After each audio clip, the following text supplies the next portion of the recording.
നിങ്ങൾ ലൈഫിൽ എന്തെങ്കിലും ഒരു കാര്യം ചെയ്യുമ്പോൾ ആദ്യം നിങ്ങളത് ബിലീവ് ചെയ്യണം. You believe it then do it. ക്രിക്കറ്റിന് വേണ്ടിയിട്ട് ഒരുപാട് ഞാൻ സ്പെൻഡ് ചെയ്തു. ക്രിക്കറ്റ് ഭയങ്കര ആഗ്രഹമായിരുന്നു. വിശ്വസിച്ചിട്ടുണ്ടോ എന്ന് വെച്ചാൽ ഇല്ല. Without A moment of hesitation, ഒരു ചിന്തയില്ലാണ്ട് ഞാൻ പറഞ്ഞൊരു കാര്യം എന്ന് പറഞ്ഞാൽ ഫെയിൽ ആയിട്ടുണ്ടെങ്കിൽ അടുത്ത പ്രാവശ്യം വരും. കാരണം I were not having any second option.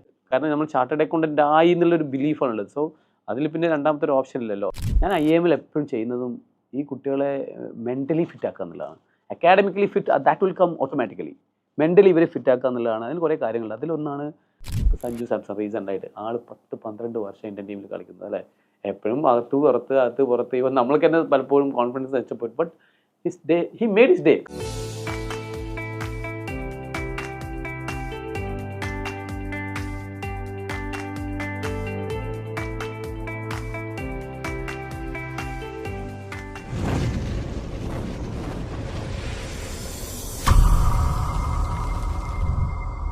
എൻ്റെ എല്ലാ ബിസിനസ് കോച്ചിങ്ങിലും ഞാൻ പറയാറുള്ളൊരു കാര്യമാണ്, ഏതൊരു സ്ഥാപനത്തിൻ്റെയും നട്ടെല്ലെന്ന് പറയുന്നത് ഫിനാൻസ് ഡിപ്പാർട്ട്മെൻറ്റാണ്. ഫിനാൻഷ്യൽ ഡിസിപ്ലിൻ ഇല്ലാത്ത ഒരു വ്യക്തിയും വ്യക്തിപരമായി വളർന്നിട്ടുണ്ടാവില്ല, വിജയിച്ചിട്ടുണ്ടാവില്ല, ഒരു സ്ഥാപനവും വളർന്നിട്ടുണ്ടാവില്ല. ഈ ഫിനാൻഷ്യൽ ഡിസിപ്ലിൻ്റെ ഒരു വലിയ ഭാഗമാണ് അക്കൗണ്ടിങ്ങും അതിൻ്റെ ഡിസിപ്ലിനുകളും. ചാർട്ടേഡ് അക്കൗണ്ടൻസ് നമ്മുടെ നാട്ടിൽ നമ്മൾ ഏറ്റവും കൂടുതൽ ബഹുമാനം കൊടുക്കുന്ന ഒരു പ്രൊഫഷനാണ്. നിങ്ങൾ കണ്ടിട്ടുണ്ട് ആ പ്രൊഫഷൻ്റെ വളർച്ച. എന്നാൽ അതിന് വലിയ സാധ്യതകളുണ്ട് ഇന്ന് നാട്ടിൽ. ഒരു ചെറുപ്പക്കാരൻ, അദ്ദേഹം പഠിക്കാൻ വളരെ ആവറേജ് ആയിരുന്നു. എന്നാൽ അദ്ദേഹം ഒരു നിമിഷം കൊണ്ട് അദ്ദേഹത്തിൻ്റെ ജീവിതം മാറ്റിയെന്ന് മാത്രമല്ല, ഇന്ന് ആയിരമല്ല ലക്ഷക്കണക്കിന് ആൾക്കാരുടെ ജീവിതം മാറ്റാൻ പ്രാപ്തി ഉണ്ടാക്കിയ ഒരു സംരംഭകൻ കൂടിയാണ്. ഹായ്, ഞാൻ Shamim Rafeeq, corporate trainer, business coach. സ്പാർക്കിൽ ഒരു പുതിയ എഡിഷനിലേക്ക് സ്വാഗതം. ഒരു കരിയർ അക്കൗണ്ടിങ്ങിലും അതുപോലെ ഫിനാൻസിലും ഒക്കെ സ്വപ്നം കാണുന്ന ഒരു വ്യക്തിയോ പാരൻ്റോ ഒക്കെ ആണെങ്കിൽ തീർച്ചയായും ഈ ഇൻ്റർവ്യൂ മുഴുവനായി നിങ്ങൾ കാണുക. സ്പാർക്കുള്ള ഈ കഥ പറയാൻ എന്നോടൊപ്പം ഇരിക്കുന്നത് മുഹമ്മദ് സാലിയാണ്. മലബാറുകാരനാണ്, എൻ്റെ ഒരു സുഹൃത്തു കൂടിയാണ്. സാലി, സ്വാഗതം സ്പാർക്കിലേക്ക്. Thank you Shameem. താങ്കൾ എന്നെ ഇൻട്രൊഡ്യൂസ് ചെയ്യുന്നത് എൻ്റെ സഹോദരതുല്യനായ മദനിക്കയാണ്. മദനിക്ക പറഞ്ഞ ആള് എനിക്ക് ഏറ്റവും പ്രിയപ്പെട്ട ആളായി തീരുകയാണ്. സാലിയുടെ നാട് എവിടെയാണ്? തളിപ്പറമ്പാണ്. മദനിക്കാൻ്റെ നൈബറും കൂടിയാണ്. Very good. ABC മദനിക്കയുടെ നാട്ടുകാരനാണ്. ഓക്കെ, അതിൻ്റെതായ എല്ലാ നന്മയും താങ്കളിലും ഉണ്ട്. We are proud to say that. Very good. പഠിച്ചതൊക്കെ എവിടെയാണ്? പഠിച്ചത് 7th വരെ തളിപ്പറമ്പിൽ തന്നെയായിരുന്നു. അത് കഴിഞ്ഞിട്ട് ചെറുപുഴ എന്ന് പറഞ്ഞൊരു സ്ഥലത്തായിരുന്നു ഫാദറിൻ്റെ കൂടെ. ശരിക്കും അവിടെ സ്കൂളിനേക്കാൾ കൂടുതൽ ഫാദറിൻ്റെ ഒരു കടയുണ്ടായിരുന്നു. ആ കടയിലായിരുന്നു സത്യത്തിൽ നമ്മളുടെ ഈ പറയുന്ന ബേസിക് എഡ്യൂക്കേഷൻ എന്ന് പറയുന്നത്. കച്ചവടമാണ് ആദ്യം പഠിച്ചത്. അതിലെ കണക്കുകളൊക്കെ പഠിച്ചിട്ടുണ്ട്. അതിൻ്റെ കൂടെ തന്നെ കൃഷി ഉണ്ടായിരുന്നു. പണിക്കാരും അവരുടെ കാര്യങ്ങളൊക്കെ ആയിട്ട് ഒരുപാട് കാര്യങ്ങൾ ലേൺ ചെയ്തു. മോർ ദാൻ സ്കൂളിംഗ് ഒരുപാട് കാര്യം ഉപ്പാൻ്റെ കൂടെ എന്ത് ചെയ്തിട്ടുണ്ട്, പഠിക്കാൻ പഠിച്ചിട്ടുണ്ട്. ഉപ്പ എന്ത് ചെയ്യണം ഇപ്പോൾ? ഉപ്പ ഇപ്പം മരിച്ചുപോയി. 2010 ഓക്കെ. ഉമ്മ കൂടെയുണ്ട്? ഉമ്മ കൂടെയുണ്ട്. ഓക്കെ. അപ്പം പഠനം എങ്ങനെയാണ് പോയത്? പഠിക്കാൻ പഠിക്കണമായിരുന്നോ? സത്യത്തിൽ ഒരു 20 വയസ്സ് വരെ ഞാൻ സ്റ്റുഡൻ്റേ അല്ലായിരുന്നു. 10ാം ക്ലാസ്സിൽ ഒരു 240 മാർക്സാണ് ഔട്ട് ഓഫ് 600 എനിക്ക് കിട്ടിയത്. 240 മാർക്ക്. അതും മാത്സ് അല്ലെങ്കിൽ ഇംഗ്ലീഷ്, ഹിന്ദി, ഒന്നും അറിയില്ല. എങ്ങനെയൊക്കെയോ പാസ്സായി. അതേപോലെ +2 ഹ്യൂമാനിറ്റീസ് ആയിരുന്നു. അതിലും ഈ പറയുന്നത് പോലെ എനിക്ക് തിയറി അല്ലെങ്കിൽ മലയാളത്തിൽ എഴുതാൻ നല്ല കഴിവാണ്. മലയാളം സെക്കൻഡ്, ഹിസ്റ്ററിയൊക്കെ എന്ത് ചെയ്തു, നന്നായിട്ട് എഴുതും. അങ്ങനെ ഹ്യൂമാനിറ്റീസ് പാസ്സായി. അത് കഴിഞ്ഞിട്ടാണ് എന്ത് ചെയ്തത്, BCOമിലേക്കാണ് പോയത്. BCOം എന്ന് പറഞ്ഞു കഴിഞ്ഞാൽ പഠിക്കാൻ വേണ്ടിയിട്ട് പോയതല്ല. ഹ്യൂമാനിറ്റീസ് കഴിഞ്ഞ ആൾക്ക് BCOമിന് പോകേണ്ട കാര്യമില്ലല്ലോ. അപ്പം സർ സെയ്ദ് കോളേജിൽ ക്രിക്കറ്റ് കളിക്കണം, അതാണ് എൻ്റെ ചെറുപ്പകാലത്തെ വലിയ ആഗ്രഹവും. അതിന് വേണ്ടിയിട്ടായിരുന്നു കോളേജിലൊക്കെ പോയത്. അപ്പോൾ ഈ പറയുന്ന BCOമും ഇത് തട്ടുമുട്ടി എങ്ങനെയൊക്കെ പാസ്സായി. ഇതുപോലെ ഗ്രേസ് മാർക്കും കുറേ തിയറിയൊക്കെ അടിച്ചിട്ട് എന്ത് ക്വസ്റ്റ്യൻ തന്നെ മാറ്റി അങ്ങോട്ട് എഴുതും. ആ രീതിയിലൊക്കെ ഡിഗ്രി കഴിഞ്ഞു. ഇതാണ് പഠനത്തിനെ കുറിച്ച് പറയാനുള്ളത്. അത് കഴിഞ്ഞിട്ടാണ് എന്ത് ചെയ്യുന്നത്. എന്ത് ചെയ്തു പിന്നെ പഠിച്ചു കഴിഞ്ഞിട്ട്? BCOം കഴിഞ്ഞിട്ട് സത്യത്തിൽ BCOം കഴിഞ്ഞപ്പോഴാണ് ഒരു നമ്മളൊരു സെക്യൂരിറ്റി ഫീലിംഗിലായിരുന്നു അതുവരെ.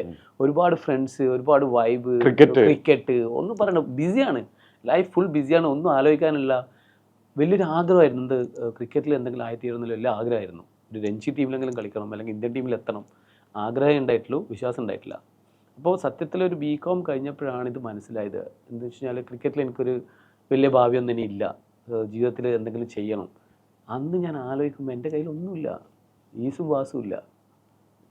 BCOം കഴിഞ്ഞു, ഡെബിറ്റും ക്രെഡിറ്റും കയ്യിലില്ല. സോ ഞാൻ വിചാരിച്ചു BCOം കഴിഞ്ഞതല്ലേ, അറ്റ്ലീസ്റ്റ് ഒരു അക്കൗണ്ടൻ്റ് ആയിട്ട് വർക്ക് ചെയ്യാം. അക്കൗണ്ടൻ്റ് ആയിട്ട് വർക്ക് ചെയ്യണം എന്ന് വിചാരിച്ചിട്ടാണ് എന്ത് ചെയ്തത്. ആ സമയത്ത് എനിക്ക് എന്ത് ചെയ്യണം, അക്കൗണ്ടൻസി അറിയണം. അക്കൗണ്ടൻ്റായിട്ട് വർക്ക് ചെയ്യണമെങ്കിൽ അക്കൗണ്ടൻസി അറിയില്ല. BCOം കഴിഞ്ഞു, അക്കൗണ്ടൻസി അറിയില്ല. സോ എൻ്റെ ഒരു ക്രേസി തോട്ടായിരുന്നു, അങ്ങനെയാണെങ്കിൽ ഒരു കാര്യം ചെയ്യാം, ചാർട്ടേഡ് അക്കൗണ്ടൻസിക്ക് പോവാം, CA പഠിക്കാനല്ല, മറിച്ച് അക്കൗണ്ടൻസി പഠിക്കാം. അപ്പോൾ ഞാൻ എൻ്റെ ഒരു ക്രേസി തോട്ടിൽ ഒരു ഭ്രാന്തമായിട്ടൊരു ആവേശത്തിൽ നേരെ ചെന്നൈയിലേക്ക് വണ്ടി കയറി. ഇവിടെ ചെന്നൈയിലാണ് പോയത്.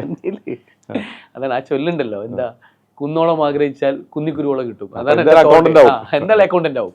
അവിടെ പോയപ്പോഴാണ് കാര്യം മനസ്സിലായത്, അക്കൗണ്ടന്റ് പോയിട്ട് ഒരു സംഭവം ആവില്ല. കാരണം എന്താ, ഇന്ത്യയിൽ ഏറ്റവും top students sitting in the class and ഇംഗ്ലീഷിലാണ് ക്ലാസ് എടുക്കുന്നത്. എനിക്കൊന്നും മനസ്സിലാവില്ല. രാവിലെ 6 മണിക്ക് ക്ലാസ് തുടങ്ങും. ലൈക്ക് ഒരു 2 മാസം ഞാനിങ്ങനെ കറങ്ങി നടന്നു. ഒന്നും മനസ്സിലാവില്ല. ഞാൻ തിരിച്ച് നാട്ടിലേക്ക് വണ്ടി കയറി തിരിച്ചു പോന്നു. വേറെ രക്ഷയില്ല. അവിടെ നിന്ന് നമ്മുടെ കോൺഫിഡൻസ് അങ്ങ് നഷ്ടപ്പെട്ടു. ഞാൻ വെച്ച് നാട്ടിൽ വന്നിട്ട് എന്തെങ്കിലും കൂലിപ്പണിയോ അല്ലെങ്കിൽ ഗൾഫിലേക്കാട്ടും കയറാന്നുള്ള രീതിയിൽ തിരിച്ചു വന്നു. എൻ്റെ ഫ്രസ്ട്രേഷൻ അങ്ങ് കളിച്ച് തീർത്തു. അഗൈൻ ഒരു 6 to 1 month ക്രിക്കറ്റ് കളിച്ചു. ക്രിക്കറ്റിന് പിന്നെ ആൾക്കാരുണ്ട്, വിളിക്കാനും കൊണ്ടുപോകാൻ ആൾക്കാരുണ്ട്. ക്രിക്കറ്റ് കളിച്ചു. പക്ഷേ അതൊരു ജീവിതമാർഗ്ഗമല്ല, ഒരിക്കലും അല്ല. ആ സമയത്തൊന്നും ഒരിക്കലും അല്ല. പക്ഷേ ഉള്ളിൽ എപ്പോഴും ഒരു സ്പാർക്ക് ഉണ്ടായിരുന്നു. As your name say that എന്തെങ്കിലും ജീവിതത്തിൽ ആയിത്തീരുന്നതിൽ സ്പാർക്ക് ഉണ്ട്, എപ്പോഴും ഇച്ച് ഉണ്ട്. സോ ഞാനൊന്നുമല്ല, എന്തെങ്കിലും ആവണം എന്നുള്ള ആഗ്രഹം ഉണ്ടല്ലോ. ഈ ആഗ്രഹത്തിൽ നടക്കുമ്പോഴാണ് ഒരു ക്ലാസ് അറ്റൻഡ് ചെയ്തത്. അതിൽ എസ്സിൽ തുടങ്ങിയ 10 കാര്യങ്ങളെക്കുറിച്ചാണ് പറഞ്ഞത്. ഞാൻ ഒന്നാമത്തെ കാര്യം മാത്രമേ കേട്ടിട്ടുള്ളൂ. ബാക്കി ആ ക്ലാസ് ഞാൻ മുഴുവൻ ഇരുന്നിരുന്നു, ഒന്നും ഞാൻ കേട്ടിട്ടില്ല. എന്തായിരുന്നു ആ കാര്യം? ആ ഒരു ഫസ്റ്റ് പോയിന്റ് എന്ന് പറഞ്ഞാൽ സെൽഫ് ബിലീഫ്, ആത്മവിശ്വാസം. യെസ്, ആത്മവിശ്വാസമല്ല. ശരിക്കും ആൾ പറഞ്ഞതെന്ന് വെച്ച് കഴിഞ്ഞാൽ, നിങ്ങൾ ലൈഫിൽ എന്തെങ്കിലും ഒരു കാര്യം ചെയ്യുമ്പോൾ ആദ്യം നിങ്ങളത് ബിലീവ് ചെയ്യണം. You believe it then do it. ആ വിശ്വാസം പറയുന്നത്. അപ്പോൾ ഞാൻ തിരിഞ്ഞു നോക്കി, ഞാനിങ്ങനെ ആ ക്ലാസ്സിൽ നിന്ന് ആലോചിച്ചാണ്, I have spend so many time. ക്രിക്കറ്റിന് വേണ്ടിയിട്ട് ഒരുപാട് ഞാൻ സ്പെൻഡ് ചെയ്തു. ക്രിക്കറ്റ് ഭയങ്കര ആഗ്രഹമായിരുന്നു. വിശ്വസിച്ചിട്ടുണ്ടോ എന്ന് വെച്ചാൽ ഇല്ല. നമ്മൾ ഉള്ളിൽ ഡീപ്പ് ഇൻസൈഡ് ദ ഹാർട്ട് ഒരു വിശ്വാസം. ഞാൻ ക്രിക്കറ്റിൽ എവിടേക്ക് എത്തും വിശ്വസിച്ചിട്ടില്ല. ഈവൻ ഞാൻ CA കുറിച്ച് ആലോചിച്ചു. CA ഞാൻ എപ്പോഴും പോകുമ്പോഴേ വിശ്വാസമില്ല. ഞാൻ അക്കൗണ്ടൻ്റ് ആവാൻ വേണ്ടിയിട്ട് പോയത്. സോ അതും ഒരു വിശ്വസിക്കാണ്ട് പോയതാണ്, ആഗ്രഹം പോലും ഇല്ലാണ്ട് പോയതാണ്. സോ അന്ന് വൈകിട്ട് ഞാൻ എന്ത് ചെയ്തെന്ന് വെച്ച് കഴിഞ്ഞാൽ, ഈ പറയുന്ന ഞാൻ എൻ്റെ ഉപ്പാൻ്റെ കട ഉണ്ടല്ലോ, ആ കറണ്ട് പഴയൊരു കടയാണ്, ഒരു ഓടിട്ട് വീടാണ്, ഒരു കടയാണ്. അതിൻ്റെ ഒരു വരാന്തയുണ്ട്. അവിടെ ഇരുന്നിട്ട് ഞാനിങ്ങനെ വൈകുന്നേരം, എനിക്ക് സ്റ്റിൽ ഓർമ്മയുണ്ട്, ഒരു 7 മണി അല്ലെങ്കിൽ രാത്രി അല്ല 9 മണി ആ ഇരുട്ടത്ത് ഒരു തീരുമാനം എടുത്തു. ഇനി ലൈഫിൽ എന്തെങ്കിലും ഒരു കാര്യം ചെയ്യുന്നുണ്ടെങ്കിൽ അത് I will do it with belief. അപ്പോൾ അങ്ങനെ അന്ന് തന്നെ ഞാൻ ഒരു കാര്യം കൂടി തീരുമാനിച്ചു. Again I'm going to chartered accountancy. Okay, ആ ഒരു വലിയൊരു തീരുമാനം വീണ്ടും തുടങ്ങാം. ഇപ്പോൾ രണ്ടാമത്തെ ടാസ്ക് എന്താ വെച്ചാൽ, അഗെയിൻ എനിക്ക് ചെന്നൈയിലേക്ക് പോകാൻ പേടിയാണ്. കാരണം ഇംഗ്ലീഷ് അറിയാണ്ട് ഇനിയും ചെന്നൈ പോകാൻ ധൈര്യമില്ല. അപ്പോൾ നെക്സ്റ്റ് തോട്ട് വാസ് ലൈക്ക്, എവിടെയാണ് മലയാളത്തിൽ ക്ലാസ് കിട്ടുക? കേരളത്തിൽ മുഴുവൻ ഞാൻ അന്വേഷിച്ചു. എനിക്ക് ഫുൾ ടൈം ക്ലാസ് വേണം. കുറേ കോൺടാക്ട് ക്ലാസ്സസ് ഒക്കെ ഉണ്ട് അവിടെ ഇവിടെയൊക്കെ. കോൺടാക്ട് ക്ലാസ് എന്ന് പറയുമ്പോൾ വീക്കെൻഡ് ക്ലാസ്സസ്. പക്ഷെ എനിക്കതൊന്നും പോരാ. കാരണം എനിക്ക് എന്നെ നന്നായിട്ട് അറിയാം. എനിക്കൊരു ഫുൾ ടൈം റെഗുലർ ക്ലാസ്സസ് വേണം. സോ തിരുവനന്തപുരം മുതൽ കാസർഗോഡ് വരെ ഞാൻ അന്വേഷിച്ചു. ഒരു സ്ഥലത്ത് എനിക്ക് കിട്ടിയിട്ടില്ല. അവസാനം ഞാൻ ആ സമയത്ത് തന്നെ പ്രാക്ടിക്കൽ അക്കൗണ്ടിങ്ങിൻ്റെ ഒരു വീക്കെൻഡ് ക്ലാസ്സസിന് പോയിട്ടുണ്ടായിരുന്നു. അവിടുത്തെ സാർ എന്ത് ചെയ്തു, ഒരു ക്ലാസ് സ്റ്റാർട്ട് ചെയ്തു. മലയാളത്തിലൊരു ചാർട്ടേഡ് അക്കൗണ്ടൻസി ക്ലാസ് സ്റ്റാർട്ട് ചെയ്തു. ഈ ഒരു കാര്യം നടക്കുന്നത് 2004-05 കാലഘട്ടത്തിൽ കേട്ടോ. അപ്പോൾ അങ്ങനെ ഞാൻ എന്ത് ചെയ്തു, ഈ പറയുന്ന സ്ഥലത്തെ ക്ലാസ്സിലേക്ക് പോയി. കൊല്ലത്താണ്. യെസ്, കണ്ണൂർ. ഞാൻ കൊല്ലത്തേക്ക് പോയി ഒരു 1 year. സത്യത്തിൽ എൻ്റെ ലൈഫിലൊരു ടേണിംഗ് പോയിന്റ് ആയിരുന്നു.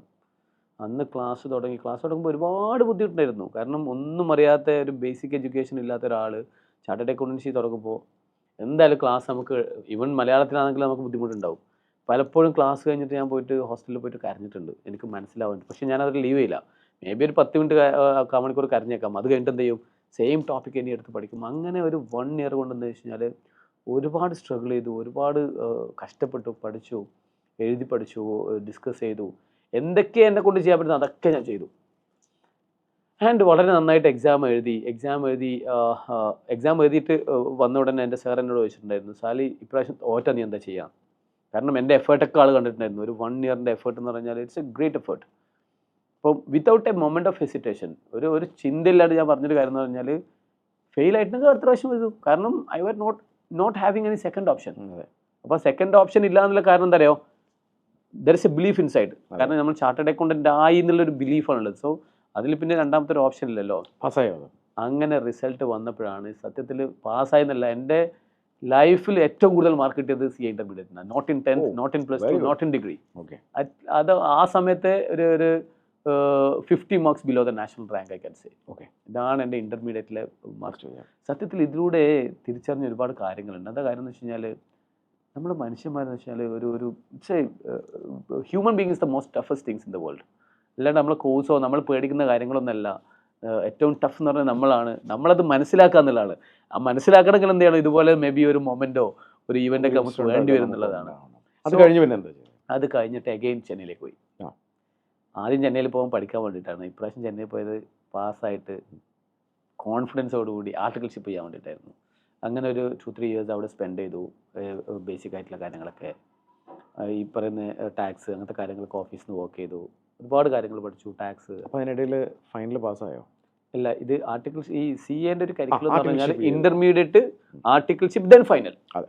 അപ്പോൾ അങ്ങനെ ആർട്ടിക്കിൾഷിപ്പ് കംപ്ലീറ്റ് ചെയ്തു. നാട്ടിലേക്ക് വന്നിട്ട് പിന്നെ ഫൈനലിന് വേണ്ടിയിട്ട് പ്രിപ്പറേഷനാണ്. ഫൈനലിൻ്റെ പ്രിപ്പറേഷന് ഒരു ഹോസ്റ്റലിൽ പോയി, തൃശ്ശൂരിലെ ഹോസ്റ്റലിൽ പഠിക്കാൻ, ജസ്റ്റ് നമ്മൾ പേഴ്സണൽ പ്രിപ്പറേഷന് വേണ്ടി മാത്രം. ഇതിങ്ങനെ പഠിച്ചുകൊണ്ടിരിക്കുന്ന സമയത്ത് എപ്പോഴും ഇന്റർമീഡിയറ്റ് പഠിക്കുന്ന കുട്ടികൾ പലപ്പോഴും എൻ്റെ അടുത്ത് വരും. എനിക്ക് ഇഷ്ടമാണ് കുട്ടികൾക്ക് ഡൗട്ട്സ് പറഞ്ഞു കൊടുക്കാനും കാര്യങ്ങളൊക്കെ ഭയങ്കര ഇഷ്ടമാണ്. പക്ഷേ ഒരു പരിധി കഴിഞ്ഞപ്പോൾ ഇതൊരു ഡിസ്റ്റർബൻസ് ആയിട്ട് തോന്നി. ഡിസ്റ്റർബൻസ് എന്ന് പറഞ്ഞാൽ പറഞ്ഞു കൊടുക്കുന്ന മടിയല്ല. I have got my own goals. എനിക്ക് കുറേ കാര്യങ്ങൾ കംപ്ലീറ്റ് ചെയ്യാനുണ്ട്. സോ ഞാൻ ഈ കുട്ടികളൊക്കെ വിളിച്ചിട്ട് പറഞ്ഞു, നിങ്ങളൊരു കാര്യം ചെയ്യും, ഇങ്ങനെ സ്കാറ്റേഡ് ആയിട്ട് 1-2 ആൾക്കാർ വരുന്നതിന് പകരം നിങ്ങളൊരു ടൈം ഫിക്സ് ചെയ്തിട്ട് എല്ലാവരും അങ്ങോട്ടിരിക്കും. അതിന് മുമ്പ് തന്നെ എനിക്ക് പറഞ്ഞു ഏതൊക്കെ ടോപ്പിക്കാണ് നിങ്ങൾക്ക് എടുക്കേണ്ടത് എന്നുള്ളത്. ഒരു 1/2 മണിക്കൂർ ഞാൻ ഫിക്സ് ചെയ്തു. ആ ക്ലാസ് റൂം അല്ല കേട്ടോ, ആ ഹോസ്റ്റലിൽ ആ തറയിൽ നിന്നിട്ട് എന്ത് ചെയ്തു, കുട്ടികൾക്ക് ഒരു ക്ലാസ് കൊടുത്തു. ഒരു 1/2 മണിക്കൂർ ഫിക്സ് ചെയ്ത ക്ലാസ്സാണ്. It went for 3 hours. 3 hours എന്ന് പറഞ്ഞാൽ ഈ ഇൻകം ടാക്സിൽ ഒരു ടോപ്പിക് ഉണ്ട്, ക്യാപിറ്റൽ ഗെയിൻ എന്ന് പറഞ്ഞ ടോപ്പിക് ഉണ്ട്. ആ ക്യാപിറ്റൽ ഗെയിൻ ഞാൻ പഠിച്ച ആവേശത്തിലൊക്കെയാണ് തകർത്തടിച്ച ക്ലാസ് എടുത്തു കഴിഞ്ഞാൽ അന്ന് എനിക്ക് മനസ്സിലായി എന്നിലൊരു ടീച്ചർ എന്നിട്ട് ഒരു ഫാക്കൽറ്റി ഒളിഞ്ഞിരിപ്പുണ്ട്. ഇത് കുറേ കണ്ടെത്തലാണല്ലോ. 20 വയസ്സ് വരെ പഠിത്തത്തിൽ ഒന്നും അല്ലാത്ത ഞാൻ തന്നെ വിശ്വസിച്ചിരുന്നത് ഞാനും പഠിത്തത്തിലൊന്നുമല്ല. അപ്പോൾ ഈ ഒരു ഇന്റർമീഡിയറ്റിലൂടെ എനിക്ക് മനസ്സിലായി വിദ്യാഭ്യാസം നമുക്ക് എന്ത് ചെയ്യാൻ പറ്റും, ഒരു റെവല്യൂഷൻ ഉണ്ടാക്കാൻ പറ്റും. അത് പേഴ്സണലി നമുക്ക് ഉണ്ടാക്കാൻ പറ്റത്തില്ല, മറിച്ച് പലർക്കും ഇത് പകർന്നു കൊടുക്കാൻ പറ്റും എന്നുള്ളൊരു തോട്ട് കിട്ടിയത് ഈ ഒരു ഇൻസിഡൻറ്റിലാണ്. എന്ത് ചെയ്തു അപ്പോൾ ഞാനൊന്ന് മനസ്സിൽ കുറിച്ചിട്ടുണ്ട്. എനിക്കും നല്ല ഇഷ്ടമായി, കാരണം കുട്ടികളുടെ റെസ്പോൺസ് ഒക്കെ കാണുമ്പോൾ ഇത് നല്ല രസമുണ്ടല്ലോ. പക്ഷെ ഞാൻ അന്നൊന്നും പ്ലാൻ ചെയ്തിട്ടില്ല. എക്സാം ഒരു 2 മാസം കൂടി ഉണ്ടായിരുന്നു. എക്സാം കഴിഞ്ഞ് നെക്സ്റ്റ് ഡേ നാട്ടിൽ പോയിട്ട് എന്ത് ചെയ്തു, ക്ലാസ് ഓപ്പൺ ചെയ്തു. ക്ലാസ് ഓപ്പൺ ചെയ്ത് വെച്ചാൽ പൈസ ഒന്നും ഉണ്ടായിട്ടില്ല, വല്ലാണ്ട് പ്ലാനിങ് ഒന്നും ഉണ്ടായിട്ടില്ല. സാധാരണ ബിസിനസ് തുടങ്ങുന്ന പോലെ ഒന്നല്ല, ജസ്റ്റ് ഒരു തോട്ടിൻ്റെ പോയിട്ട് ഒരു റൂം എടുത്തങ്ങ് തുടങ്ങി. അപ്പോൾ ആരെ പൈസ? എൻ്റെ ഒരു അളിയനുണ്ട്. എൻ്റെ അളിയനോട് ഞാൻ 1 lakh rupees കടം വാങ്ങിച്ചു. ഇനീഷ്യൽ സെറ്റപ്പ് ഒക്കെ കുറച്ച് ബെഞ്ചും ഡെസ്കും കാര്യങ്ങളൊക്കെ ആക്കി ഇതേ ഹോസ്റ്റലിൽ പഠിപ്പിച്ച കുട്ടികൾ തന്നെ അവരും അവരുടെ കുറേ റെഫറൻസിലുള്ള ആൾക്കാരൊക്കെ വന്ന് തിരുവനന്തപുരത്ത് നിന്ന് കൊല്ലത്ത് നിന്ന് എനിക്ക് തളിപ്പറമ്പിലേക്ക് എന്ത് ചെയ്തിട്ടുണ്ട് കുട്ടികളെ കിട്ടിയിട്ടുണ്ട്. In the year 2009. ആ സമയത്ത് താങ്കൾ ഫൈനൽ പാസ്സായിട്ടില്ല, ഇന്റർ പാസ്സായി, ആർട്ടിക്കിൾഷിപ്പ് ചെയ്തു. ഈ ഹോസ്റ്റലിലെ ബന്ധമുണ്ടല്ലോ, ഹോസ്റ്റലിലെ ബന്ധത്തിൽ എന്ത് ചെയ്തു, എനിക്ക് 10-40 കുട്ടികൾ ഇന്റർമീഡിയറ്റിൽ കിട്ടി. അപ്പോൾ എന്തെങ്കിലും പേര് കിട്ടോ അതിന്? അന്ന് ഞാൻ ആദ്യം ഇതിന്റെ പേര് എഡ്ജ് എന്നായിരുന്നു. എഡ്ജ് നന്നായിട്ട് പോയി. ആദ്യത്തെ ഫസ്റ്റ് ബാച്ചിന് എനിക്ക് ഒരു 40ഓളം കുട്ടികളുണ്ടായിരുന്നു. അതും എനിക്ക് തോന്നുന്നു എല്ലാ ഡിസ്ട്രിക്റ്റിലെ കുട്ടികളുണ്ട്. അന്ന് ക്ലാസ് ഞാൻ ഫിക്സ് ചെയ്ത് എങ്ങനെ അറിയാം, മോർണിംഗ് ക്ലാസ് 6 o'clock ക്ലാസ് എടുക്കുക, 6 to 12 ക്ലാസ് എടുക്കും. അത് കഴിഞ്ഞിട്ട് ഈ ഓഫീസിൻ്റെ വർക്കാണ്, കാരണം ഇതിൻ്റെ ഓഫീസ് വർക്ക് അല്ലെങ്കിൽ അതിൻ്റെ അഡ്വർടൈസ്മെൻറ്റ് കാര്യങ്ങൾ ഞാൻ തന്നെ ചെയ്യുക. ക്ലാസ് എടുക്കും, നോട്ടീസ് വേസ്റ്റ് ചെയ്യും, എല്ലാ കാര്യങ്ങളും ആ ഒരു ടൈപ്പ്. അങ്ങനെ വന്ന് റിസൾട്ട് വന്നു. പിന്നെ അത് കഴിഞ്ഞപ്പോൾ തന്നെ എന്ത് ചെയ്തു, CA ഫൈനൽ റിസൾട്ട് കൂടി വന്നു. എനിക്ക് ഫൈനൽ ആദ്യത്തെ അറ്റംപ്റ്റ് കിട്ടിയിരുന്നില്ല. ഒരു 4 മാർക്കിന്, ഓഡിറ്റിംഗ് എന്ന് പറഞ്ഞ പേപ്പറിന് 4 മാർക്കിന് പോയി. ഒരു ഗ്രൂപ്പ് കിട്ടി. പലരും എന്നെ വിളിച്ചിട്ട് അഭിനന്ദിക്കണം, എന്ത് സാലി യു ക്ലിയർഡ് ഫസ്റ്റ് ഗ്രൂപ്പ്. പക്ഷേ ആക്ച്വലി ഐ വാസ് ക്രൈം, കാരണം എനിക്ക് 2 ഗ്രൂപ്പും കിട്ടുന്നുള്ളൊരു ഭയങ്കര ഒരു പ്രതീക്ഷ ഉണ്ടായിരുന്നു. ചെറിയ മാർക്കിൽ എന്ത് ചെയ്തു പോയി. ബട്ട് അതെന്ത് ചെയ്തു, നെക്സ്റ്റ് അറ്റംപ്റ്റ് ക്ലിയർ ചെയ്തു. സോ ആ സമയത്തൊക്കെ ഇൻസ്റ്റിറ്റ്യൂട്ട് എന്ത് ചെയ്തു, ഒന്ന് ഗ്രോ ചെയ്തു. തളിപ്പറമ്പ് നിന്ന് കണ്ണൂർ, കാലിക്കറ്റ്. തളിപ്പറമ്പ് ആദ്യം തുടങ്ങിയത്. പിന്നെ കണ്ണൂർ, പിന്നെ 1-2 പാർട്ട്നേഴ്സിനും കൂടി കൂട്ടിയിട്ട് തിരൂർ ഒരു ബ്രാഞ്ച് ഇട്ടു. ദെൻ കാലിക്കറ്റിൽ ഒരു മെയിൻ ബ്രാഞ്ചായി.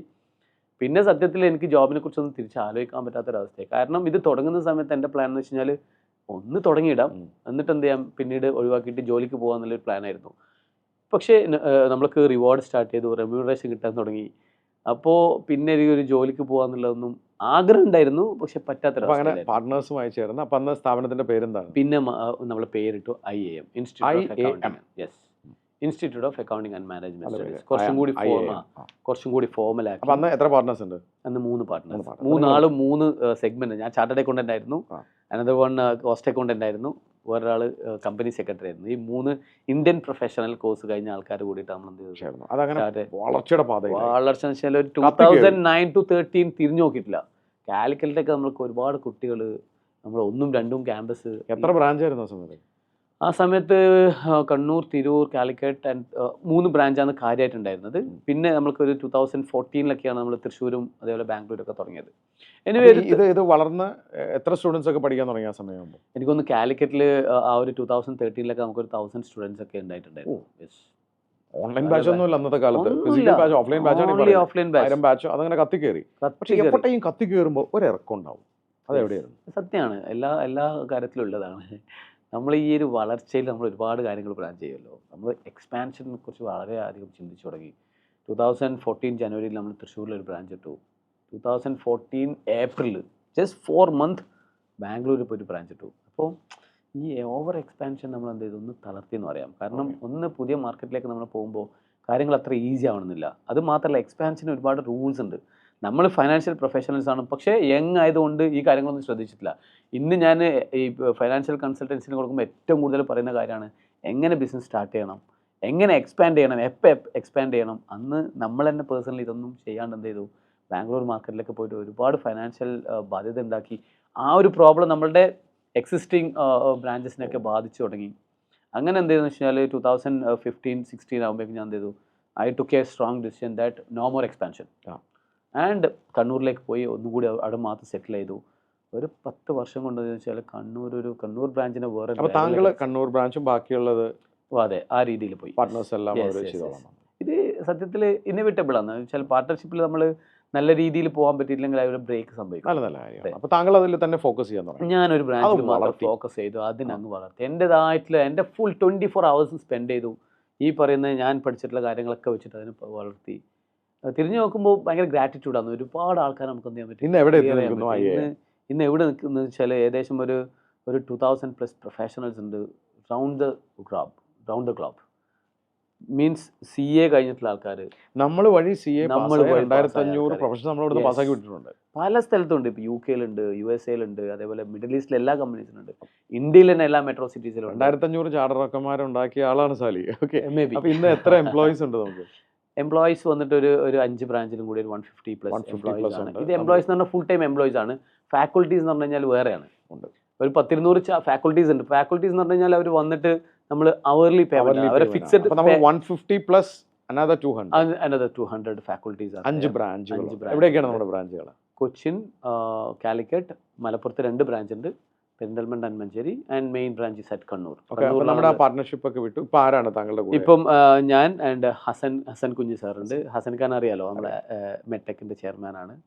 നിങ്ങൾ രണ്ടുപേരുമാണ് ഈ സ്ഥാപനം? എന്റെ ബ്രദറും കൂടി ഉണ്ട് ഇതില്. അപ്പൊ ഇത് വളർന്ന് ഇന്ന് എത്ര സ്റ്റുഡൻസ് ഈ കാലയളവിൽ ഇവിടുന്ന് പഠിച്ചു പോയിട്ടുണ്ടാവുന്നു?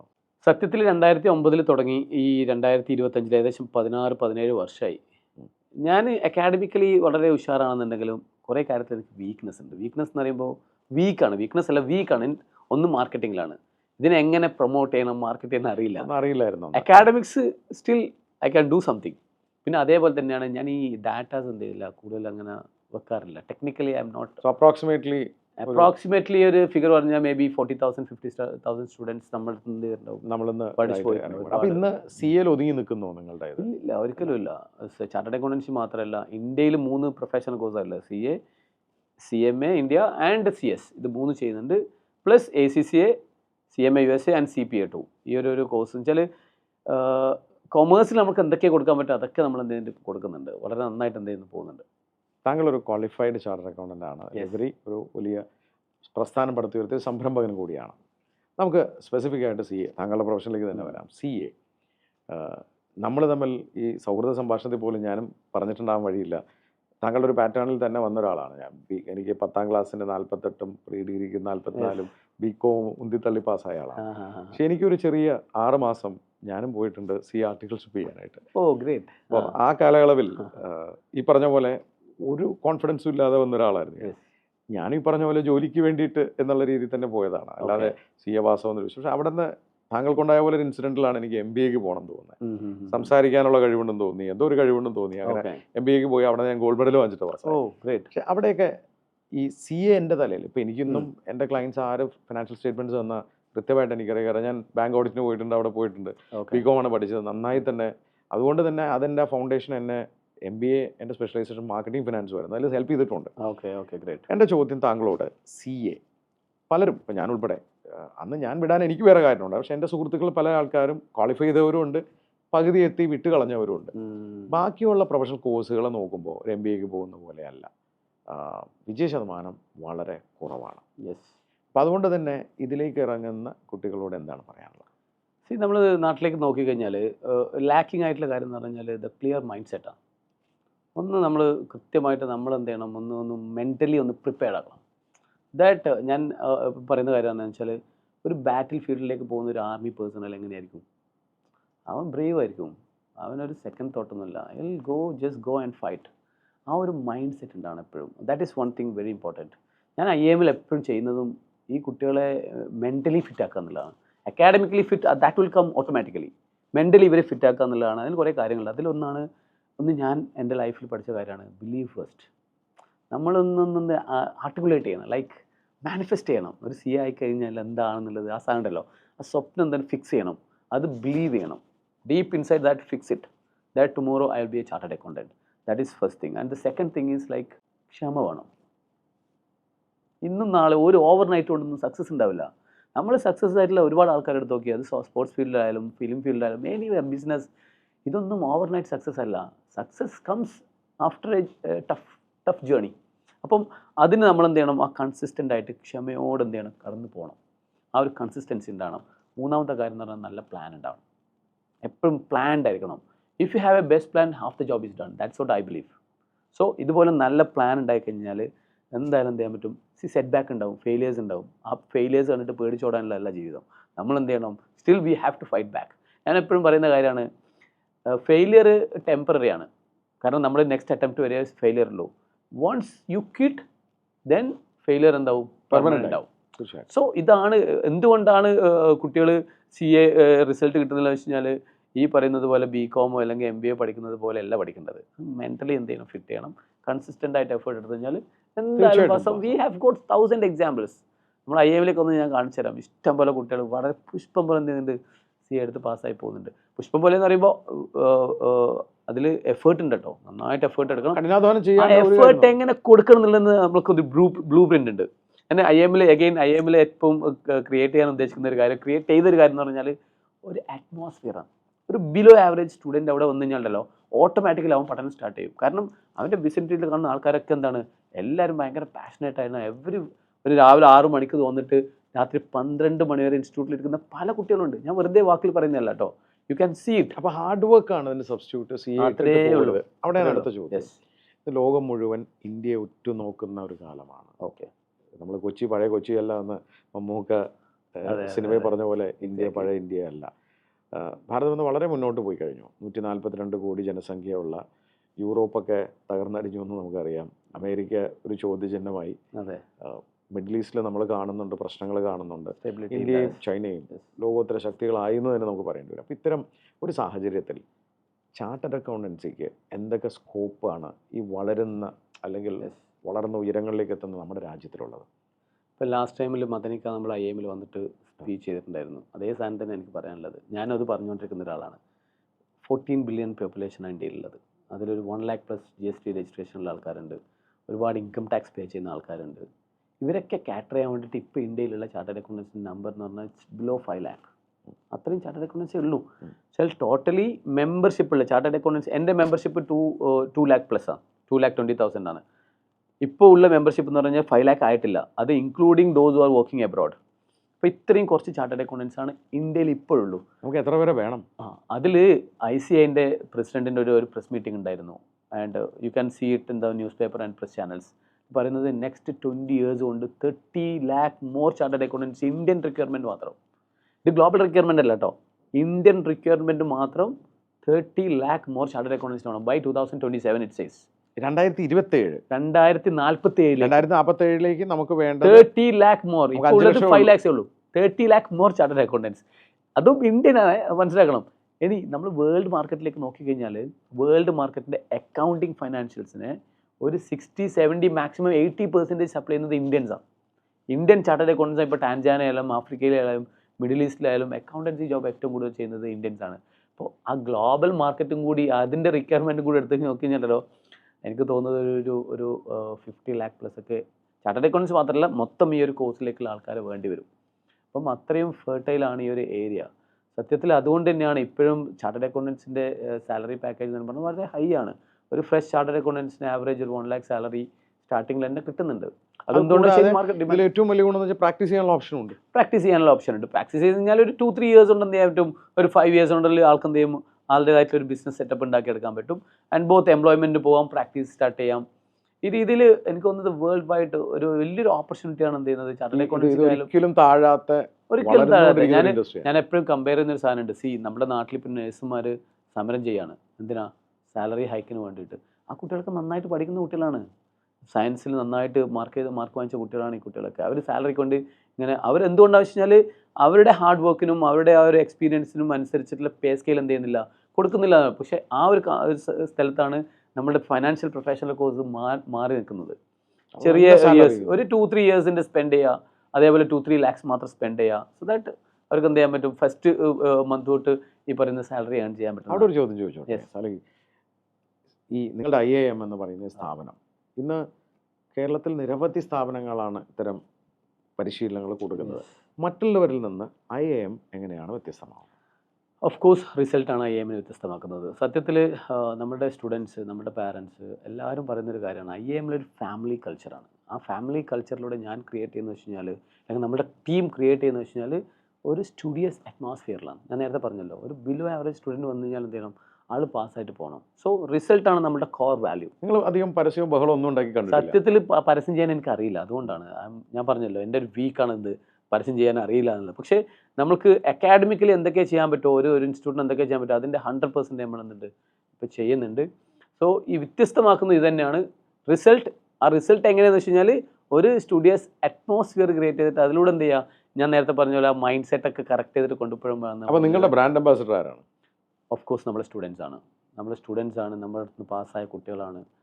ഇതൊക്കെയാണ് നമ്മുടെ ബ്രാൻഡ് അംബാസിഡർ. താങ്കൾ ഒരു പ്രാക്ടീസിങ് ചാർട്ടേഡ് അക്കൗണ്ടന്റ് കൂടി ആയിരുന്നു ആദ്യം. നമുക്ക് ഇന്ത്യ ഒന്നെടുത്ത് നോക്കാം. കഴിഞ്ഞ കുറച്ച് വർഷങ്ങളായി ഞാനൊക്കെ എൻ്റെ കോച്ചിങ്ങിൽ എപ്പോഴും പറഞ്ഞു കൊടുക്കുന്ന ഒരു കാര്യമാണ് സുതാര്യത. നിങ്ങളുടെ സംരംഭം വിജയിപ്പിക്കണം, വളർത്തണമെങ്കിൽ പ്രോപ്പറായിട്ടുള്ള അക്കൗണ്ടിങ് സിസ്റ്റം ഉണ്ടാവണം, ടാക്സ് കറക്റ്റായിട്ട് അടയ്ക്കണം, സുതാര്യമായിട്ട് കൊണ്ട് നടക്കാം. ഇന്ന് എത്രയൊക്കെ ബിസിനസ് വളർന്നാലും ഇന്നും ഈ കിടക്കടയിൽ പൈസയും വെച്ച് എന്തൊക്കെ പറഞ്ഞാലും ക്യാഷേ ചെയ്യുള്ളൂ എന്ന് പറയുന്ന വാശി പിടിക്കുന്ന കുറേ സംരംഭകരും നമ്മുടെ ഇത്തരക്കാരോട് എന്താ പറയേണ്ടത്? ഇന്നത്തെ കാലത്ത് സുതാര്യത, ട്രാൻസ്പെറൻസി ഇല്ലാണ്ട് ബിസിനസ് ചെയ്യാൻ പറ്റുമോ? വളരെ വളരെ ടഫാണ്. ഒരു സുതാര്യത ഇല്ലാണ്ട് പോകാന്ന് പറഞ്ഞാൽ ഗ്രോത്ത് ലിമിറ്റ് ചെയ്യുന്നുള്ളതാണ്. ചെയ്യാം, ഒരു പെട്ടിക്കട രീതിയിൽ ഞങ്ങൾക്ക് ചെയ്യാം. നിങ്ങൾ ഗ്രോത്ത് ഉദ്ദേശിക്കുന്നുണ്ടോ, എത്രയും വേഗം അതിനെന്ത് ചെയ്യുക, ഈ പറയുന്ന എല്ലാ കംപ്ലയിൻസിലേക്കും വരിക എന്നുള്ളതാണ്. അത് മാറ്റി നിർത്തിയാൽ തന്നെ സത്യത്തിൽ ഞാൻ കണ്ട കുറേ ആൾക്കാരുണ്ട്. ഞാനൊരു ഒരു എക്സാമ്പിൾ പറയാം. ഒരു എക്സ്പീരിയൻസ് ആണ്. ഒരു ദിവസം എന്നെ ഒരു നല്ല ഒരു മധ്യവയസ്കൻ, നല്ല ഹാൻസം ആയിട്ടുള്ള ഒരാൾ കയറി വന്നിട്ട് എന്നോട് ചോദിച്ചു, എന്താണ് പ്രശ്നം? ആളുടെ ഇൻകം ടാക്സിന് ഒരു ലെറ്റർ വന്നു, ഒരു 50 lakhs ഡിമാൻഡ് നോട്ടീസാണ്. നമ്മൾ ഡിമാൻഡ് നോട്ടീസ് ആണെങ്കിൽ ഇതിന് മുമ്പ് കുറേ നോട്ടീസ് വന്നിട്ടുണ്ടാവുമല്ലോ, അതിനൊക്കെ അവഗണിച്ചു. ലാസ്റ്റ് ഈ ഡിമാൻഡ് നോട്ടീസ് വന്നപ്പോഴാണ് ആൾക്കൊന്ന് പേടിയായത്. അപ്പോൾ വന്നിട്ട് എന്നോട് പറഞ്ഞു, ഇനി എന്താ ചെയ്യാൻ പറ്റുക? ഞാൻ പഠിച്ചു, ആളെക്കുറിച്ച് പഠിച്ചപ്പോൾ എന്ന് വെച്ച് കഴിഞ്ഞാൽ നോ അക്കൗണ്ടിങ് സിസ്റ്റമേ ഇല്ല. അക്കൗണ്ടിങ് എന്ന് പറഞ്ഞാൽ ഒരു സിസ്റ്റം ഇല്ല, ഒരു റെക്കോർഡ്സ് ഇല്ല, ഒന്നുമില്ല. ബാങ്ക് അക്കൗണ്ടിലാണെങ്കിൽ ഒരുപാട് ആൾക്കാരോട് പൈസ വാങ്ങിച്ചിട്ടുണ്ട്, ഈ പൈസ വിഡ്രോ ചെയ്തിട്ടുണ്ട്. ഇവിടെ ആൾക്ക് തന്നെ അറിയില്ല ഇത് എങ്ങനെ ട്രാൻസാക്ഷൻ നടക്കുക എന്നുള്ളത്. സോ ആളുടെ ഏറ്റവും വലിയ ഇപ്പോഴത്തെ പ്രശ്നം എന്ന് വെച്ചാൽ ഇൻകം ടാക്സിനെ ഡീൽ ചെയ്യാന്നില്ല. വേറൊരു പ്രശ്നം കൂടി ഉണ്ട്, ബിസിനസ് താറുമാറി കിടക്കുകയാണ്, കുറേ കടവും അതും ഇതൊക്കെ വന്നിട്ട്. സോ ഞാൻ സത്യത്തിൽ ആ ബിസിനസ് മാറ്ററിലേക്ക് ഇടപെട്ടില്ല. ഞാൻ ഈ ഇൻകം ടാക്സിൻ്റെ കാര്യത്തിൽ മാത്രം ആളൊന്ന് ഹെൽപ്പ് ചെയ്തു. ഒരു 2-3 വർഷത്തെ അക്കൗണ്ട്സ് ഒക്കെ തട്ടിക്കൂട്ടി ഉണ്ടാക്കിയിട്ട് ഹിയറിങ്ങിനൊക്കെ പോയി സംഹൗ ക്ലിയർ ചെയ്തു. ലാസ്റ്റ് 50 എന്നുള്ളത് 30 lakh ആയിട്ട് കുറക്കാൻ പറ്റി. ഈ 30 lakh ആക്കിയിട്ട് കുറക്കാൻ പറ്റിയെങ്കിലും ഈ വാസ് നോട്ട്, ആൾക്കൊന്നും കഴിയില്ല, കാരണം ആളുടെ ബിസിനസ്സിൻ്റെ അവസ്ഥ അങ്ങനെയായിരുന്നു. അപ്പോൾ ഞാൻ പറഞ്ഞു, എനിവേ നമുക്കൊരു കാര്യം ചെയ്യാം, ഇതിന് ഇൻസ്റ്റാൾമെൻ്റ് ഒക്കെ വാങ്ങിച്ചിട്ട് എന്ത് ചെയ്യാം, സംഹൗ മാനേജ് ചെയ്യാം. ഇങ്ങനെയൊക്കെ സംസാരിച്ച് പോകുന്നതിനിടയ്ക്ക് ആൾ മരിച്ചുപോയി. I was really shocked.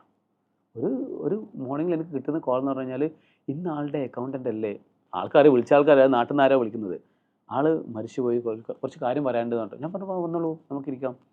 അപ്പോൾ വന്നിട്ട് ഈ നാട്ടിലെ ആൾക്കാർ എന്നോട് പറയുന്ന കാര്യം എന്ന് വെച്ചാൽ ഇയാളുടെ ലയബിലിറ്റിനെ കുറിച്ചാണ്.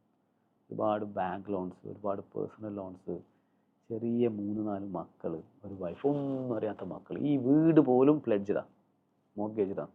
അപ്പോൾ ഈ നാട്ടിലെ ആൾക്കാർ എന്നെ വിളിച്ച് അവർ കാരണം ഞാനാണ് ഇയാളുടെ ഫുൾ അക്കൗണ്ട്സ് ചെയ്യുന്നില്ല, ഞാൻ അവരെ ഡിസപ്പോയിൻറ്റ് ചെയ്തിട്ടില്ല, ഞാൻ കാര്യങ്ങളൊക്കെ പറഞ്ഞു ഇന്നതാണ് കാര്യം. അപ്പോൾ വന്ന് നോക്കുമ്പോൾ ആൾക്ക് പുറത്ത് തന്നെ ഒരു 10-30 ലക്ഷം കടമുണ്ട്. അതും റെക്കോർഡറായിട്ടുള്ള കടം, ഈ പറയുന്ന ലോണ്, ബാങ്ക് ലോണ് കാര്യങ്ങളൊക്കെ. അപ്പോൾ നമ്മൾ ബിസിനസ് ആയിട്ട് ഇത് എങ്ങോട്ടാണ് യാത്ര ചെയ്യുന്നത്? ഒരു അക്കൗണ്ട്സ് ഇല്ല, ഒന്നുമില്ല, ഒരു പ്രിപ്പറേഷനും ഇല്ല. സോ അവിടേക്ക് എനിക്ക് തോന്നുന്നത് നമുക്ക് ഒരുപാട് കാര്യങ്ങൾ, ഒരുപാട് അവയർനെസ് ക്രിയേറ്റ് ചെയ്യാനുണ്ട്. എങ്ങനെ ഒരു ബിസിനസ് തുടങ്ങണം, എങ്ങനെ ഒരു ബിസിനസ്സിനെ കൊണ്ടുപോകണം, മുമ്പോട്ട് കൊണ്ടുപോകണം, എന്തൊക്കെ കംപ്ലയിൻസ് ഉണ്ട്, അക്കൗണ്ട്സിൽ എന്തൊക്കെ ചെയ്യണം. ഫിനാൻഷ്യൽ ഡിസിപ്ലിൻ ഇല്ലാണ്ട് ഒന്നും ചെയ്യാൻ പറ്റില്ല. നമ്മൾ സത്യത്തിൽ ബിസിനസ് ചെയ്യുന്നത് അറ്റ് ദ എൻഡ് നമ്മൾ എന്തിനാണ് ബിസിനസ് ചെയ്യുന്നത്? സന്തോഷവും സമാധാനം അല്ലേ? പ്രോഫിറ്റ്, ഓക്കെ, പ്രോഫിറ്റിനോട് നമുക്ക് സന്തോഷം സമാധാനം കിട്ടും. ഇതില്ലെങ്കിൽ പിന്നെ എന്തിനാണ് ബിസിനസ്? പലപ്പോഴും ഇത് ആഗ്രഹിച്ചിട്ട് റോങ് വഴിയിലെ കൂടി എന്തെന്ന് പോകുന്നത്. ഇത് ഒരു എക്സാമ്പിളാണ്. അപ്പോൾ ഇത് കണ്ടതിന് ശേഷം ഞാൻ എപ്പോഴും എൻ്റെ ക്ലയൻസിനോടായാലും എൻ്റെ ഫ്രണ്ട്സിനോടായാലും ബിസിനസ് കൺസൾട്ടൻസി എന്ന എല്ലാവരും ഞാൻ പറയുന്നൊരു കാര്യമാണ്, do the basic things first. നമ്മളുടെ അക്കൗണ്ട്സ്, അതേപോലെ ഫൈനാൻസ്, അതിനൊക്കെ എന്ത് ചെയ്യണം, ഒരു ചട്ടക്കൂട് ഉണ്ടാക്കി നമ്മൾ മുമ്പോട്ട് പോകുക എന്നുള്ളതാണ്. ഇതേപോലത്തെ ഒരു എക്സാമ്പിൾ ഉണ്ട്, ഒരു സ്റ്റഡി റിലേറ്റഡ് ആയിട്ടുള്ള എക്സാമ്പിൾ ഉണ്ട്. ഞാൻ BCom പഠിക്കുന്ന സമയത്ത് എൻ്റെ സീനിയറായിട്ടൊരു പയ്യൻ ഉണ്ടായിരുന്നു, ഭയങ്കര ഹാൻസം ആയിരുന്നു, ഒരു വായിൽ വെള്ളിക്കരണ്ടിലായിട്ട് ജീവിച്ച ആൾക്കാരാണ്, ഭയങ്കര റിച്ച് ഫാമിലിയാണ്, ഒരു ഫാർമസ്യൂട്ടിക്കൽസ് കമ്പനീസൊക്കെയാണ്. ഇയാളെ ഞാൻ BCom കണ്ടിരുന്നു. BCom സത്യം പറഞ്ഞാൽ നമ്മളൊന്ന് അപ്രോച്ചബിൾ അല്ലായിരുന്നു. ആളൊരു ഹീറോ ആണ്, നമ്മുടെ സീനിയർ കൂടിയാണ്. അപ്പോൾ ഒരു 2 വർഷം 3 വർഷം എൻ്റെ ഓഫീസിൽ ഇയാൾ കയറി വന്നു. സാലിന്ന് വിളിച്ചിട്ടാണ് വരുന്നത്. ഒരു പരിചയമുള്ള സൗണ്ട്. അപ്പം ഇറ്റ് വാസ് ദാറ്റ് പേഴ്സൺ. അപ്പം ഞാനിരുന്നു. അപ്പോൾ ആൾ വന്നതെന്ന് വെച്ച് കഴിഞ്ഞാൽ IIM എന്തെങ്കിലും ഒരു ടീച്ചിങ് വേക്കൻസി ഉണ്ടോ എന്ന് അറിയാൻ വേണ്ടിയിട്ടാണ്. ഞാൻ പറഞ്ഞു ഹൗ കം?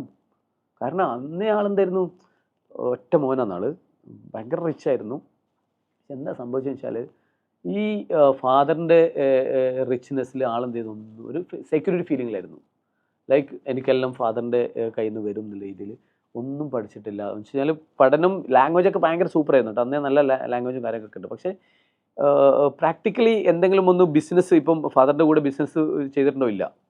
ജീവിതം ഇങ്ങനെ പോയി. അതിൻ്റെ ഇടയിൽ എന്ത് സംഭവിച്ചു വെച്ചാൽ ഒരിക്കൽ ഫാദർ എന്ത് ചെയ്തു, ക്യാൻസറായിട്ട് മരിച്ചുപോയി. തിരിച്ചു വന്ന് business he was compelled to take up the business. ഫാദറിൻ്റെ ബിസിനസ് ഏറ്റെടുത്ത സമയത്ത് അതിലൊരുപാട് ഈ പറയുന്ന ക്രെഡിറ്റും കാര്യങ്ങളൊക്കെ ഉണ്ട്. ആൻഡ് ആൾക്ക് എന്ത് ചെയ്യുന്നില്ല, ഈ പറയുന്ന കുട്ടിക്ക് ഇത് മാനേജ് ചെയ്യാനും പറ്റുന്നില്ല. ഒരു 2-3 വർഷം കൊണ്ട് എന്ത് ചെയ്തു, പൂട്ടിപ്പോയി, ബിസിനസ് അങ്ങ് പൂട്ടിപ്പോയി. ആളും ആളുടെ മദറും മാത്രം, നോ വേ ടു ലിവ്. അങ്ങനെയുള്ള സിറ്റുവേഷനിലാണ് ഫ്രണ്ടിലേക്ക് വരുന്നത്. അപ്പോൾ ഇത് സത്യത്തിൽ നമ്മളുടെ നാട്ടിലുള്ള ആൾക്കാർക്ക് അല്ലെങ്കിൽ ഇങ്ങനെയുള്ള കുട്ടികൾക്ക് അറിയേണ്ട കാര്യമാണ്. നമ്മൾക്ക് എന്തുണ്ടെന്ന് പറഞ്ഞു കഴിഞ്ഞാൽ personally we need to have something in our hand. അത് എന്തെങ്കിലും ഒരു കാര്യം ചെയ്യണം, നമ്മൾ കൃത്യമായിട്ട് ഉണ്ടാക്കിയെടുക്കുക എന്നുള്ളത്. സാലി വ്യക്തമാണ് പറയുന്നത്. നമ്മുടെ സ്ഥാപനങ്ങൾ സുതാര്യമായി കൊണ്ട് കിടക്കുക, ടാക്സ് പ്രോപ്പറായിട്ടൊക്കെ, ബേസിക് സ്റ്റാർട്ടിങ് അക്കൗണ്ടിങ് എന്നാണ്. അതെല്ലാം സിസ്റ്റമാറ്റിക് ആക്കിയ എൻഡ് ഓഫ് ദി ഡേ ഏത് ബിസിനസ്സുകാരനും മനസ്സമാധാനം കിട്ടണമെങ്കിൽ ഇതുണ്ടാവണം. നാളെ ഇൻകം ടാക്സോ EDയോ ആരും വന്ന് ചോദിക്കരുത്. ചോദിച്ചാൽ കാണിക്കാൻ കൃത്യമായ കണക്കുകൾ നമ്മുടെ. അത് മാത്രമല്ല, ഇത് ഞാൻ പറഞ്ഞ നെക്സ്റ്റ് പോയിന്റ് കൂടിയാണ്. നമ്മൾ നാളെ ഇത് നമ്മുടെ ബിസിനസ് ഒരാളെ ഏൽപ്പിക്കില്ലേ, മേ ബി നമ്മുടെ ഒരു നെക്സ്റ്റ് ജനറേഷൻ അവർക്ക് ഇത് വന്നിട്ട് സുതാര്യമായിട്ട് നടത്തിക്കൊണ്ടു പോകാൻ പറ്റണ്ടേ. അപ്പം അവരും ട്രെയിൻ ചെയ്യണം. നമ്മുടെ ബിസിനസ്സിന് ഓൾറെഡി ഒരു സെറ്റപ്പ് ഉണ്ടെങ്കിൽ ആ ഒരു ഫ്ലോ കീപ്പ് ചെയ്യാൻ പറ്റും. സോ ഐ തിങ്ക് നല്ലൊരു ചിന്തയാണ് താങ്കൾ തന്നിരിക്കുന്നത്. അത് സംരംഭം കേൾക്കുമെന്ന് എനിക്ക് ഉറപ്പാണ്. അതോടൊപ്പം തന്നെ ചോദിച്ചോട്ടെ, താങ്കൾ വളരെ ആവറേജ് ആയിട്ടുള്ള, ഞാനും അതെ, നമ്മുടെ സമൂഹം എടുത്താൽ മെച്ചോറിറ്റി ആൾക്കാരും എക്സലൻറ്റോ ബ്രില്യൻറ്റോ ആൾക്കാരല്ല, ഒരിക്കലും അല്ല. ആവറേജ് ആയിട്ടുള്ള ആൾക്കാരാണ്. ബിലോ ആവറേജ് ഉണ്ട്, ആവറേജ് ആയിട്ടുള്ള ആൾക്കാരുണ്ട്, ഒരു എക്സെപ്ഷനലി ഒരു അബവ് ആവറേജ് ഉണ്ടാവും. ഒരു 90-90% നമ്മളെപ്പോലെ സാധാരണക്കാരാണ്. പക്ഷെ ഇത്തരക്കാരെല്ലാം ചിലപ്പോൾ പഠനത്തിൽ ഇത്തിരി പിന്നിലോട്ടായിരിക്കാം. അപ്പോൾ എവിടെയെങ്കിലുമൊക്കെ എത്തുമ്പോൾ ഒന്ന് സ്റ്റക്കായി പോകരുത്. സ്റ്റക്കായി കഴിയുമ്പോൾ അവരത് ഇട്ടിട്ട് ചെറിയ ചെറിയ കാര്യങ്ങളിലേക്ക് തിരിയും. ചിലപ്പോൾ ഒരു ചെറിയ സ്പാർക്ക് അവരുടെ ജീവിതത്തിൽ ഉണ്ടായാൽ ചിലപ്പോൾ നമ്മളൊക്കെ പിടിച്ച് കയറിപ്പോകുന്ന പോലെ കയറിപ്പോരാ. അത്തരം നിരവധി ആൾക്കാർ സമൂഹത്തിൽ നമ്മൾ കാണുന്നുണ്ട് എല്ലാ ദിവസവും. അപ്പം നമുക്കവരെ കാണുമ്പോൾ നമ്മുടെ ഉള്ളിൽ തോന്നുന്നുണ്ട് ഇവർ പൊട്ടൻഷ്യൽ ഉണ്ട്, ഇവരൊന്ന് വിചാരിച്ചവൻ രക്ഷപ്പെടും, പക്ഷെ വിചാരിക്കില്ല. അത്തരക്കാരോട് എന്താണ് സാലിക്ക് പറയാനുള്ളത്? സത്യത്തിൽ ഇത് ചോദിക്കുമ്പോഴല്ലേ എനിക്ക് ഒരുപാട് ആൾക്കാർ റിലേറ്റ് ചെയ്യപ്പെടുന്നു. ഞാൻ നാട്ടിലൊക്കെ നോക്കുമ്പോൾ ഒരുപാട് കുട്ടികളുണ്ട് ഇങ്ങനെ നടക്കുന്നത്. അവർക്ക് ഈ പറഞ്ഞ പോലെ നല്ല കാലിബറിലെ കുട്ടികൾ, പക്ഷെ അവർക്ക് അവരുടെ വില അറിയില്ല. ഒരു ആനക്ക് ആനൻ്റെ കഴിവ് അറിയില്ല എന്ന് പറഞ്ഞതുപോലെ ഇത്തരക്കാരോട് സത്യത്തിൽ ഇത്തരക്കാരോടല്ല പറയേണ്ടത്. നമ്മൾ സമൂഹത്തിലേക്ക് ഒരു അവയർനെസ് ക്രിയേറ്റ് ചെയ്യുക എന്നുള്ളതാണ്. കാരണം അതന്നെ ഞാൻ പറഞ്ഞ എൻ്റെ ജീവിതത്തിലൂടെ മനസ്സിലാക്കിയ ഒരു കാര്യം വെച്ചാൽ human beings are like an amazing creature. ഭയങ്കര സംഭവമാണ്. അത് നമ്മൾ മനസ്സിലാക്കി കൊടുക്കുക എന്നുള്ളത്. ഇനി ഈ ഒരു ഇൻഡിവിജ്വൽ ലെവലിലേക്ക് വന്നു കഴിഞ്ഞാൽ ഓരോരുത്തരും മനസ്സിലാക്കേണ്ടത് നമ്മൾക്ക് ഉള്ളിൽ ഒരു ഒളിഞ്ഞിരിക്കുന്ന ഒരു കഴിവുണ്ട്.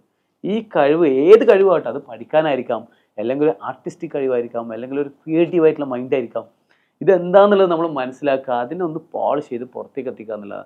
അതിന് വേണ്ട കുറച്ച് ബേസിക് ക്വാളിറ്റീസ് ഉണ്ട്. ഈ ബേസിക് ക്വാളിറ്റീസ് ഞാൻ എപ്പോഴും പറയും, ചിലപ്പം പറയുന്നത് കുഞ്ഞു കുഞ്ഞു കാര്യങ്ങളായിരിക്കാം, പക്ഷെ എൻ്റെ ലൈഫിൽ എനിക്ക് ഏറ്റവും വലിയ കാര്യമായിട്ട് ഒന്ന് യൂട്ടിലൈസ് യുവർ മോർണിംഗ് ടൈം. രാത്രി കുറേ ലേറ്റായിട്ട് 12-1 മണിക്ക് ഉറങ്ങിയിട്ട് നിങ്ങൾ രാവിലെ 8, 9, 10 മണിക്കാണ് എണീക്കുന്നുണ്ടെങ്കിൽ നിങ്ങളുടെ creativity will be lost. So ഇങ്ങനെയുള്ള കുട്ടികൾ, ഏത് ആൾക്കാരും, ഇവൻ എന്നോട് കൂടി ഞാൻ പറയാണ്, രാവിലെ നേരത്തെ എണീക്കുക. നമ്മൾ തന്നെ പറയുന്നുണ്ട് morning is the time of risk അല്ലേ, പ്രൊഫറ്റിൻ്റെ ഒരു ടീച്ചിങ് കൂടിയാണ്.